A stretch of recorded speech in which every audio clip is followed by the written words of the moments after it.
tout simplement pas formaté pour répondre aux besoins du monde contemporain et des exigences dans le travail. Donc il y a toutes ces catégories, c'est beaucoup, hein, c'est 10, 20, 30% de gens qui se sont retrouvés exclus dans les années 80, 90, oui, on peut dire qu'à la fin des années 90, ils étaient déjà tous sortis de ces entreprises, c'est-à-dire qu'on est vraiment rentré dans la mondialisation libérale dans laquelle nous sommes. Bon. Et puis pour les autres, hein, on l'a vu là aussi à France Télécom, parce que je travaillais à France Télécom Orange, on le voit maintenant à la Poste, on le voit dans beaucoup d'entreprises, un stress lié à l'augmentation précise de ce qu'on demande aux gens à tous les niveaux. Hein, et c'est vrai du plus petit des emplois jusqu'au cadre supérieur. Hein, c'est pas limité à une seule catégorie sociale. Et ça, je pense que beaucoup d'entre vous le vivent ou l'ont vécu récemment. Grégoire Kopp, votre regard là-dessus, et peut-être qu'aussi ce que vous en disent les chauffeurs, les gens qui travaillent pour vous. Alors c'est sûr que pour l'entreprise qui est aussi jeune que 5 ans, parler du travail avant, c'est un petit peu compliqué, mais les chauffeurs indépendants qui travaillent avec Uber et avec les autres applications VTC, on fait régulièrement des sondages auprès d'eux. Ce qu'on voit, c'est que 55% d'entre eux étaient au chômage auparavant. Donc ça veut aussi dire que 45% ne l'étaient pas. Et on choisit directement de faire ce métier de chauffeur VTC. Cette réalité, c'est que les chauffeurs VTC, il n'y en avait pas il y a 5 ans. Aujourd'hui, il y en a plus de 25 000 en France. Donc c'est 25 000 personnes, si on pense que la moitié, il y en a 13 000 qui étaient au chômage auparavant, et qui ont pu travailler, exercer d'autres métiers, et qui nous disent qu'aujourd'hui, par rapport à leur situation de chômeur, par rapport à leur métier qu'ils faisaient, ils préfèrent faire ce métier de VTC. Un dernier chiffre, peut-être 87% d'entre eux nous disent que la première raison d'être chauffeur VTC, c'est d'être leur propre patron. Et c'est ça qu'ils recherchaient le plus, de pouvoir être indépendant. Alors, soit parce qu'ils n'avaient pas accès à d'autres types d'emploi, soit parce que le travail qu'ils trouvaient le subissait plus qu'autre chose, mais c'est leur première fierté, c'est ce qu'ils veulent faire. Donc après, ça pose plein d'autres questions, puisqu'on se trouve face à des indépendants et que depuis des années, le travailleur indépendant est un peu le parent pauvre de la protection sociale en France. Donc, il serait peut-être temps de s'y atteler. Alors, on va revenir sur la question des indépendants, mais en attendant juste, quel est le rôle du chômage dans ce qu'est devenu le travail aujourd'hui? En quoi le chômage, alors pour le dire peut-être de manière un peu caricaturale, mais en quoi il peut aussi servir ou être agent d'une dégradation de ce que c'est que le travail lui-même? Pas simplement pour ceux qui ne travaillent pas, mais aussi pour ceux qui travaillent. C'est évident, c'est la pression maximale. C'est la peur du chômage qui fait que les gens acceptent n'importe quoi, que ce soit quand ils prennent un nouveau travail, ou bien parce qu'ils subissent des ordres qui peuvent être parfois très stressants à l'arrivée, des exigences de productivité là aussi très stressantes, parce qu'ils n'ont pas la garantie, s'ils ne sont plus dans cette entreprise, de retrouver du boulot. Hein. C'est bête, c'est basique. Hein. Bon.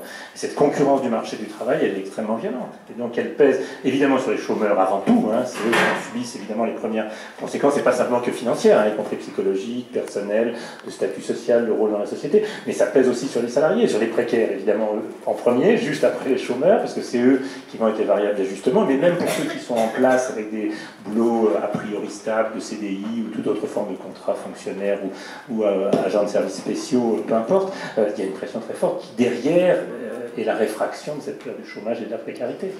Est-ce qu'à l'échelle des pays de l'OCDE, Stéphanos Scarpetta, on observe une corrélation assez évidente entre taux de chômage dans un pays et sentiment de, alors je ne sais pas si on peut dire mal-être au travail ou conditions compliquées, etc. Ou est-ce qu'on peut observer, par exemple, des pays où il y a un très fort taux de chômage, mais en revanche, une qualité du travail, disons, qui est très bonne?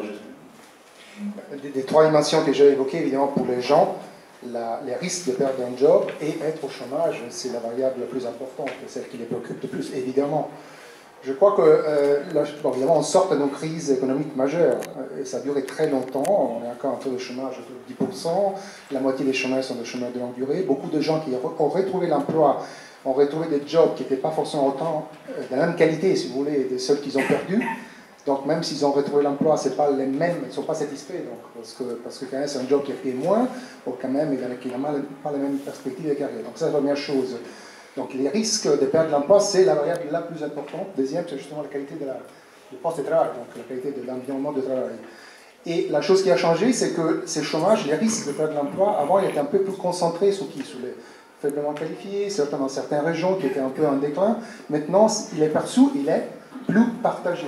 Ça touche un peu tout le monde. Avant, les risques de perte d'emploi, c'était, encore une fois, une catégorie, une partie de la distribution des travailleurs. Maintenant, tout le monde se sent concerné. Et donc, avant, on pouvait penser que quand même, on avait 2-3 jobs pendant la vie professionnelle. Maintenant, on aura beaucoup plus. Et donc, les chômages, pour les jeunes surtout, devient une variable, disons, une situation pas surprenante, hein, pénible mais pas surprenante. Le problème, c'est que si c'est lié à un chômage de longue durée, alors ça devient vraiment une situation problématique, catastrophique pour ça. Donc je crois qu'on a un peu plus, comment dirais-je, pris en compte la possibilité qu'on peut passer en période de chômage. La question, c'est à savoir comment on revient de l'emploi le plus vite possible. Ce n'est pas le chômage en lui-même, le risque de chômage est toujours là, donc c'est une contrainte, c'est une préoccupation, mais surtout comment faire en sorte que les gens peuvent répartir vers l'emploi. J'ai un exemple, les pays nordiques, la Danemark est évoqué plusieurs fois, c'est un pays dans lequel il y a autant de pertes d'emploi qu'il y a en France ou dans d'autres pays. Sauf que beaucoup de chômeurs reviennent vers l'emploi très vite. Donc pour eux, la perception du risque de chômage est moins forte qu'en France, en Italie, dans d'autres pays dans lesquels on sait on perd le job. Alors là, ça va être une catastrophe, ça va prendre énormément de temps pour retrouver l'emploi. Et pour examiner encore les causes, on a parlé dans le débat précédent beaucoup de la question de l'automatisation. Quelle est la part à la fois l'automatisation qui concerne un certain type de travaux encore répétitifs pour l'instant, etc. Et puis deux autres phénomènes, un qui commence à émerger très, très doucement, qui est celui que des robots un peu améliorés pourront faire des jobs à la place des hommes qui sont pour le coup beaucoup plus qualifiés. Donc ça c'est une première chose. Mais aussi la question de la plateformisation de l'économie. Est-ce qu'on commence à voir les effets de ça sur ce que c'est que le travail à la fois globalement et ce que c'est que des conditions de travail, de certains types de métiers qui sont plus touchés que d'autres, etc. Disons que les phénomènes que les économistes appellent la polarisation sur le marché du travail. C'est-à-dire que ce n'est pas aujourd'hui, ça fait presque 20 ans qu'on voit que le marché du travail dans les pays développés est en train de se développer dans une façon dans laquelle il y a beaucoup de demandes de travailleurs avec de hauts niveaux de qualification et aussi une demande de travailleurs qui ont des qualifications plutôt faibles. Et ce sur lesquels on voit en perte en termes de création de postes de travail, c'est le niveau intermédiaire. Parce que beaucoup de jobs de routine, dans lesquels les tâches étaient routinières, ont été remplacées. Déjà aujourd'hui, il ne faut pas simplement penser à l'intelligence artificielle, on le voit déjà aujourd'hui, qu'il y a des pertes d'emploi très importantes sous les catégories intermédiaires.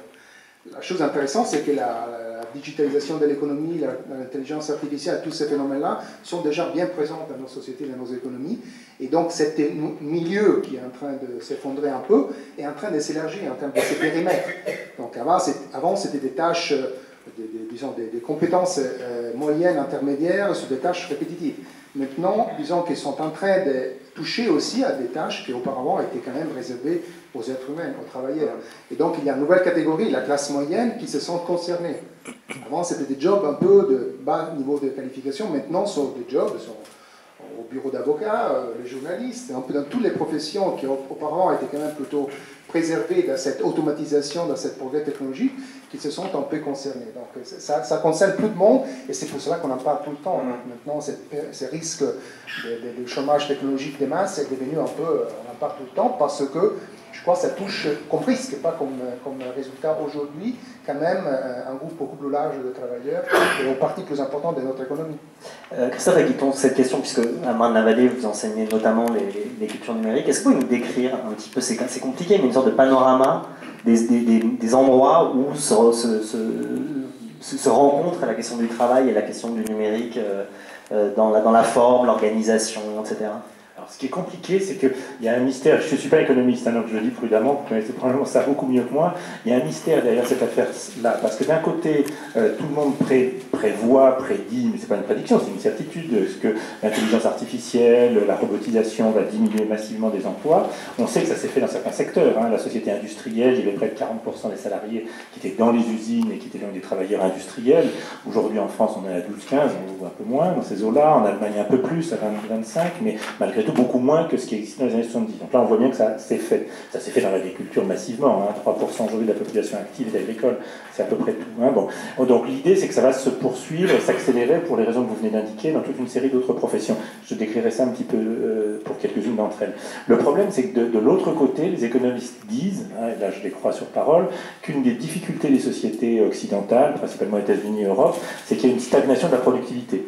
Or, c'est antinomique avec la première des prédictions, puisque quand il y a un gain de productivité, c'est tout simplement parce qu'on a moins de salariés ou moins de travailleurs, hein, qu'ils soient salariés ou pas, peu importe, pour réaliser le même nombre de tâches. Or, aujourd'hui, ce que tous les économistes disent, ou constatent en tout cas, c'est que dans les 5 au moins, voire 10 dernières années, en Europe occidentale et aux États-Unis, la productivité stagne.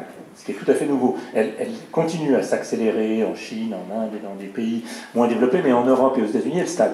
Or ça, c'est vraiment contradictoire avec la première des propositions. Donc je le dis, c'est un mystère, peut-être que vous avez une réponse à ça, mais c'est un mystère.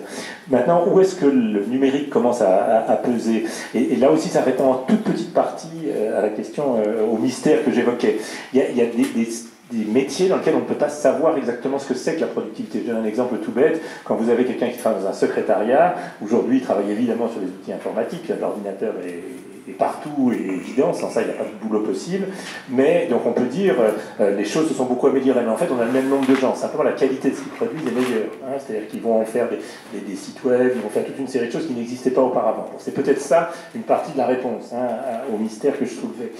Après, où cela va se faire, alors là il faut rentrer un peu dans le détail, hein. Bon, l'intelligence artificielle, c'est de ça dont il s'agit, va toucher deux types de métiers. Monsieur Bonzon, qui était là à la table précédente, c'est la dernière de son intervention que j'ai pu entendre, prédisait, il a tout à fait raison, ce qui va se passer quand on va avoir des véhicules sans chauffeur, hein, c'est dans 5 ans, 10 ans, c'est le rêve un peu d'Uber, parce que là au moins on n'est pas embêté, et ça arrivera, là on sera même plus embêté avec les gens du 93 qui peuvent faire grève et bloquer les autoroutes. Mais si on a donc une société dans laquelle on a des véhicules sans chauffeur, c'est en effet les chauffeurs de véhicules, taxis, VTC, etc. qui vont payer le prix, c'est les ambulanciers, et c'est surtout les chauffeurs routiers, c'est beaucoup de monde, hein, les chauffeurs routiers dans nos pays. Bon. Donc là on le voit venir, hein, bon, ça paraît évident, quand 5 ans, 10 ans, on verra, mais ça devrait arriver. Et puis c'est en effet l'intelligence artificielle pour les métiers de journaliste, pour en tout cas une partie du métier de journaliste, d'avocat, etc. Toutes ces professions, disons, intermédiaires supérieures, hein, qui devraient être touchées. Alors ça n'est Est-ce que c'est déjà fait? Ça, c'est le mystère que j'évoquais. Par exemple, je fais juste une parenthèse. Lors de la dernière élection régionale, Pierre, tu me corrigeras, il me semble que les articles du Monde, le journal qui nous possède, le groupe qui nous possède, étaient rédigés par des robots. Pour donner les résultats région par région. Voilà. C'était des robots et c'était franchement pas mal. Hein. Oui, oui. Presque aussi bien que nous. Non, et l'intelligence artificielle, c'est là, il faut vraiment rentrer dans les algorithmes, mais c'est le fait qu'au lieu de chercher à comprendre comment l'esprit humain fonctionne pour le copier, ça marche jamais, on copie tout simplement ce que les gens font. Ah, bon, mais quand on le fait avec des grosses machines, avec des énormes masses de données, on arrive à se rapprocher des choses les plus justes. Et prenez un exemple tout bête, hein, on ne va pas parler d'Uber, mais de Google Translate, il y a 5 ans, même quand on était dans les groupes de langue assez proches et très utilisés comme l'anglais et le français, c'était grotesque quand on utilisait. Essayez chez vous ce soir, c'est pas mal. Hein. C'est-à-dire qu'on voit bien comment des boulots de traducteurs, pour donner cet exemple-là, pourraient être remplacés, pas tout à fait à 100%, parce qu'à la fin il faudra quand même relire et faire les dernières corrections, mais à 95%. On le voit dans la reconnaissance vocale. Prenez par exemple des chaînes de télévision. Hein, bon, même dans les programmes qui sont en direct, vous avez en général du sous-titrage qui est obligatoire pour tous les gens qui sont malentendants. Hein, bon, donc il y a toute une série de choses qui là sont liées à ces algorithmes dont on vient de parler, l'intelligence artificielle, qui permettent qu'on retrouve toute une série de choses qui étaient faites avant par des humains et qui sont faites par des machines. Ça commence. Hein, bon, mais jusqu'où ça va aller, c'est là où le mystère que j'évoquais n'est pas résolu à mon avis.